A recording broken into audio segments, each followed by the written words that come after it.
નમસ્કાર, હું અશ્વિતી KTV news સાથે નજર કરીએ આજના મહત્વના સમાચાર પર।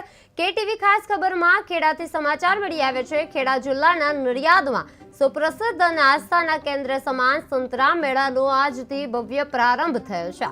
મેળાને પગલે તારીખ 30 જાન્યુઆરીથી 3 ફેબ્રુઆરી સુધી 5 દિવસ માટે બસ સ્ટેન્ડથી પારસ સર્કલ સુધીનો સંતરામ રોડ તમામ પ્રકારના વાહન વ્યવહાર માટે સંપૂર્ણપણે બંધ રાખવામાં આવ્યો છે।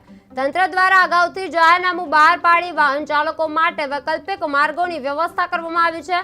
મેળામાં ઉમટી પડનાર વિશાળ જનમેદની ધ્યાનમાં રાખી અને પોલીસ વિભાગ દ્વારા ચુસ્ત બંદોબસ્ત ગોઠવવામાં આવ્યો છે। સંતરામ મંદિર પરિસર અને ચત ગ્રાઉન્ડમાં ચકડોળ રાઇડ્સ, ખાણીપીણીના સ્ટોલો સાથે મેળાની રંગત જામી ગઈ છે।